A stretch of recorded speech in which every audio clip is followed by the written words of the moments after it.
માંજલપુરના શ્રી કુબેરેશ્વર મહાદેવ મંદિરે શ્રાવણ મહિનાના પહેલા સોમવારે ભક્તોએ જળાભિષેક સાથે મહાદેવની પૂજા અર્ચના કરી। શ્રાવણ માસનો પહેલો સોમવાર વરસાદી વાતાવરણ વચ્ચે શહેરના વિવિધ શિવાલયોમાં ભક્તોની ભીતરે ભક્તિનો ભાવ જોવા મળ્યો।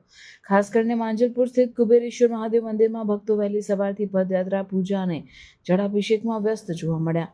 ભક્તોએ મહાદેવને વરદાય કહ્યા અને શ્રાવણ માસમાં કરેલી આરાધના પુણ્ય પ્રાપ્તિનું ફળ આપે છે એવી માન્યતા સાથે શિવલિંગને જળ દ્વારા અભિષેક કરી રુદ્રાઘાટ અભિષેક, શિવ સ્તોત્ર અને ધૂપ દીપના માધ્યમથી ધાર્મિક પ્રવૃત્તિઓ આલંબ્યા।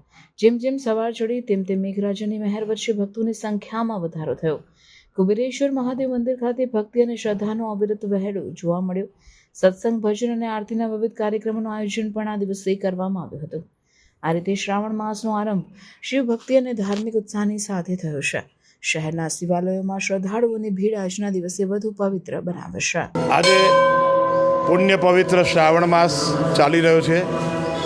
ભગવાન બ્રહ્મા, વિષ્ણુ, મહેશ ત્રણ દેવ સૃષ્ટિની ઉત્પન્ન ભગવાન બ્રહ્માજીએ કરી, પાલન પોષણ ભગવાન વિષ્ણુએ કર્યું, અંતે ભગવાન મહાદેવ। ત્રણેય દેવમાંથી એક જ એવો દેવ છે મહાદેવ। એનો આખો માસ ભગવાન શિવજીનું યજન કરવામાં આવે છે।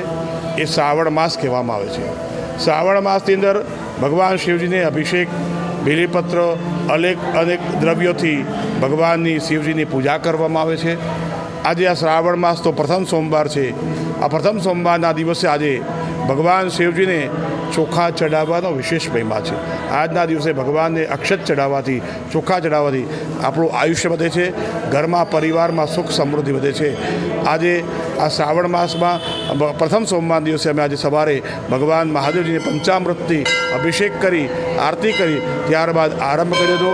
અમારા મંદિરમાં ભગવાન મહાદેવજીનું પૂજન થાય છે, યજન થાય છે, અભિષેક થાય છે, તમામ પ્રકારની પૂજાઓ થાય છે અને અમે તમામ ભક્તોને પ્રાર્થના કરી આવો, પધારો અને મહાદેવજીનું દર્શન કરો, અભિષેકનો લાભ લો।